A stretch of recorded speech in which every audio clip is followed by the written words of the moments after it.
Bago natin simulan ang kwentong ito, ay shoutout ko muna ang ating mga sabungero na mga kaibigang nakikinig. At sa lahat ng OFW na patuloy na sumusubaybay sa ating channel. Sana huwag niyong i-skip ang ating ads. Maraming salamat at simulan na natin to. Sa puntong yon, doon na naunawaan ni Manong Macario na isa lamang ang dinaanan ng bertugo. Paglabas nito, dali-dali naman itong lumapit sa maharlikang diwata upang iulat ang kanyang mga nakita sa loob ng lagusan. Mac, tama nga ang iyong hinala. Isang ordinaryong pintuan lang ang lagusan na yan na merong salamangkang nagkukubli. Wika ng maharlikang diwata, kasabay ng sinabi nito ay siya namang pagtarak ni Macario ng kanyang talibong sa harapan ng lagusan. Ilang segundo lang ang lumipas. Laking gulat noon ni Chris nang masipat niya ang mga kalansay na nakatarak at natarakan ng mga talibong. Maya-maya pa, bigla namang nasipat nila ang mga demonyo na ikinubli ang daan-daang bangkay ng tao. Ayon kay Chris, na ang lugar na ikinubli ng salamangkero ay isang napakalaking mansyon na pinamamahaya ng iba't ibang lahi ng mga demonyo. Nagawa itong maikubli sa pisikal na mundo sa pamamagitan ng pagsakripisyo ng hindi mabilang na kaluluwa ng mga tao. Pagpasok nila sa lugar na yon, rinig na rinig nila ang bawat paghinga ng mansyon na para bang meron itong sariling buhay.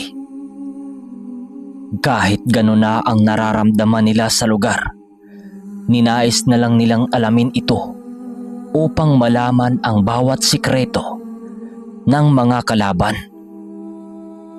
Mac, maging alisto kayo. Meron akong nararamdamang mali sa lugar na ito.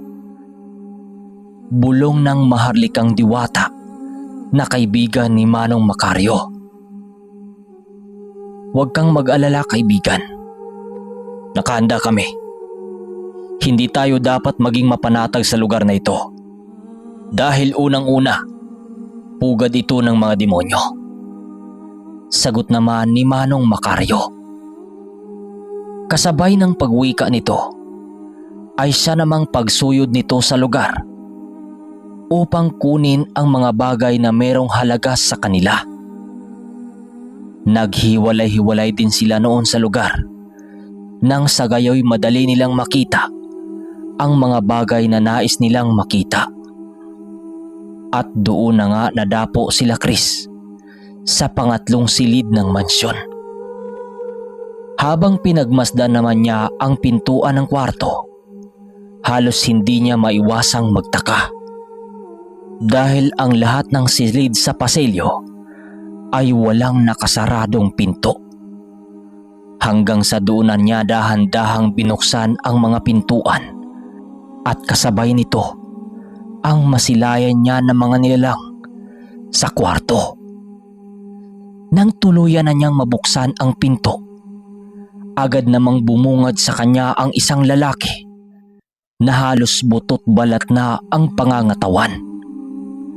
Meron itong nakadikit na isang papel sa kanyang dibdib na may kung anong simbolo ang nakaukit.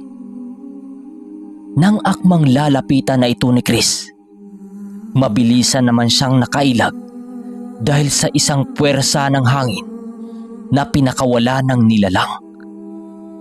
Kasabay ng pag-atake nito ay siya namang mabilisang pagsugod kay Chris. Nang makita niya ang ginawa ng demonyo, agad naman niyang tinawag ang espiritual na tabak upang masalag ang pag-atake nito. Paglapat ng matatalas na kuko sa tabak ni Chris, agad naman siya nitong linundagan sa ulo na siyang naging sanhi upang madapo ito sa bahaging pinto ng mansyon. Matapos ang mga pangyayaring yun, agad namang lumapit si Manong Macario sa kanyang kinaroroonan upang alamin ang mga naganap. Pagsilay niya sa demonyo, doon niya napagtanto na ang nilalang na yun ang tagapagbantay ng lugar na kanilang pinasok. Walang nakakalabas sa lugar na ito na walang pahintulot ko. Mabubulok kayo rito, mga antingero. Wika ng matanda. Kasabay ng sinabi nito ay siya namang dahan-dahang paglaho ng kanilang kasanggang engkanto.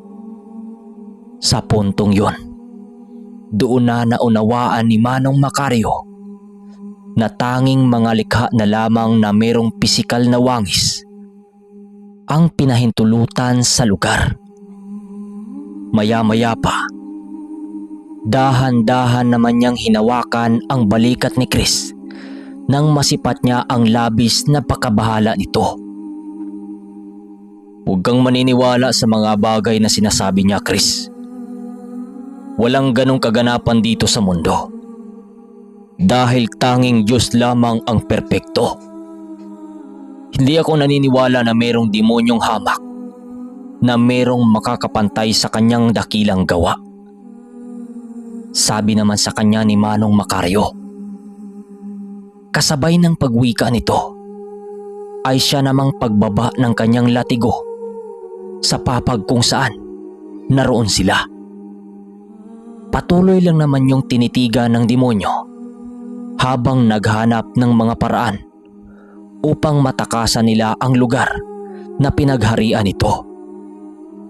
Maya-maya pa, bigla namang naging alisto si Chris nang masipat nila ang pagkuha ng nilalang sa isang papel na merong nagliliwanag na simbolo. Segundo lang naman ang lumipas nang mabilisan itong ilapat ng demonyo sa kanyang katawan na siyang nagbigay ng pambihirang lakas sa pisikal na lakas at espiritual. Habang nagsisisigaw ang nilalang dahil sa umaapaw niyang kapangyarihan, tanging ang pagtitig lamang ang ginawa dito ni Manong Macario habang ngumingisi. Mukhang hindi mo yata alam kung saan ka lulugar, demonyo. Wika ni Macario. Matapos niyang magsalita ay ang dahan-dahang pagbalik ng kanyang latigo habang may kung ano itong inuusal na binibigkas. Habang dinig na dinig ito ni Chris, maging siya ay hindi maiwasang mabingi sa mga binubulong ni Manong Macario sa hangin. Maya-maya pa, bigla na lamang napatras si Chris nang masipat niya ang isang banal na nilalang na dahan-dahang lumitaw sa likuran ni Manong Macario. Kahit anong pilit ni Chris na masilayan ang pagkakilanlan nito, hindi pa rin niya ito magagawa dahil sa lakas nitong tangan-tangan. Ang tanging nasisipat lamang noon ni Chris ay ang hindi mabilang na mga mata na naroon sa kanyang mga kamay. Isang segundo lamang noon ang lumipas. Agad namang nabaling ang atensyon ni Chris sa umiiyak na demonyo. Pagsilay niya sa kinatatayuan nito, tanging pagkagulat lamang ang kanyang nararamdaman nang makita nilang umaapoy ang buo nitong katawan. Pagbagsak ng nilalang yun sa lupa, agad namang lumitaw ang likha sa likurang bahagi ni Manong Macario. Maya-maya pa, mabilisan naman silang tumakbo papalabas ng mansyon.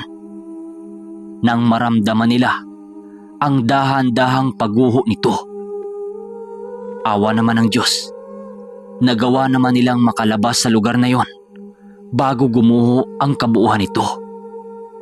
Paglabas nila, agad naman nilang nasilayan ang binib na dahan-dahang naglalaho.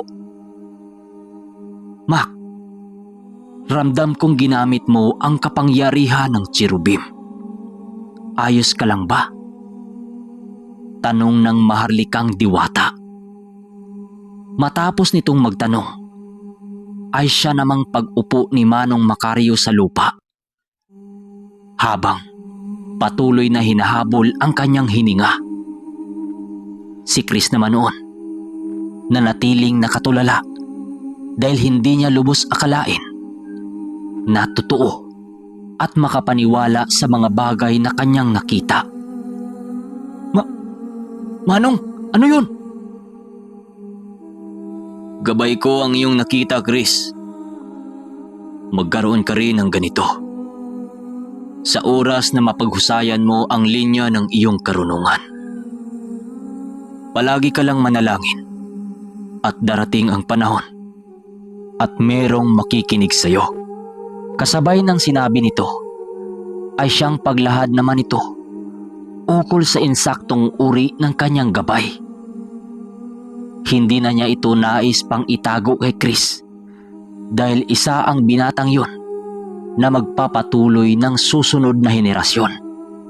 Maya-maya pa, doon nila napagmasdan ang buong paligid. Pagsilay nila sa lugar na kanilang kinaroroonan, napansin naman ni Chris ang ilang mga engkanto na bumabalot sa mga bangkay ng demonyo. Paglalarawan niya sa mga nilalang na yun, meron itong malakawayang mga paa na halos ilang dipa ang haba. Para itong mga aso kung maglakad at nababalot din ng napakakapal na buhok ang kanilang buong katawan. Dahil sa taas ng mga nilalang na yun, halos hindi gaano nasipat ni Chris ang pagkakilanlan ng mga ito. Manong, ano ho ang mga yan? Yan ba? Mga duslog yan. Isang uri ng mga engkantong kumakain ng mga namatay sa digmaan. Isa sila sa mahalagang nilalang sa ikatlong mundo. Dahil sila ang nagpapanatili ng kaginhawaan at kaayusan sa lugar. Siya nga pala, Chris. Nakarating ka na ba sa ikatlong mundo? Paliwanag at tanong ni Manong Macario. Matapos yung marinig ni Chris, tila ba may kung anong kiliti ang dumapo sa kanyang katawan dahil sa labis na pagkasabik. Kahit hindi sasabihin kay Chris ang sagot ni Manong Macario, kitang-kita sa kanyang pagmumuka ang hindi maikubling pagkatuwa. Maya-maya pa, bigla namang ibinaling ni Manong Macario ang kanilang paksa nang sa gayoy hindi na humaba pa ang kanilang pag-usap. Ilang minuto pa ang lumipas. Naantala naman sila sa kanilang kinaroroonan nang lumitaw ang maharlikang diwata sa isang puno di kalayuan sa kanilang kinatatayuan. Dala-dala nito ang kanilang kalabaw na itinali nila sa paanan ng bundok. Mac, maglakbay na tayo. Meron akong nararamdamang panganib sa lugar na ito. Wika ng maharlikang diwata. Matapos nitong makapagwika, ay siya namang pagsakay nila doon sa kalabaw upang muling simulan ang kanilang paglalakbay. Nang makalayo na sila sa kabundukan ng Bagagining, bigla naman silang naantala sa kanilang paglalakad nang marinig nila ang isang napakalakas na pagdagungdong ng lupa. Sinabayan din ito ng pag-atungal ng kung anong demonyo na nanggagaling sa lugar na kanilang pinuntahan. Matapos ang mga pangyayari, agad naman nilang pinagpatuloy ang kanilang paglalakbay. Mas binilisan nila noon ang kanilang pag-usad nang sa gayoy magawa nilang mapuntahan ang pinagpupugaran ng salamangkero. Isang araw pa ang lumipas. Patuloy pa ring naglalakad ang pangkat ni Manong Macario. Kahit nakakaramdam na sila ng pagod, hindi pa rin sila sumusuko dahil sa kanilang pagnanais na mapagtagumpayan ang kanilang misyon. Kapag sumasapit noon ang tanghali, iniwan ni Manong Macario si Chris para bumalik sa kanyang kubo. Hanggang sa pagpatuloy ng kanilang paglalakbay, nang madapo sila sa isang lugar na mayroong nagaganap na piyesta. At doon makakahanap sila ng makasubukan at magaganap na sabong sa lugar kung saan mayroong mga salamangkero. At sa pagpapatuloy ng kwento ay ang mangyayari sa baryong kanilang hinintuan. So mga kaermitanyo, hanggang dito na muna ang ating kwento. Maraming salamat sa pakikinig at huwag kalimutang mag-subscribe at i-like ang ating video. Yun lang. Hanggang sa pagbabalik ng Ang Ermitanyo.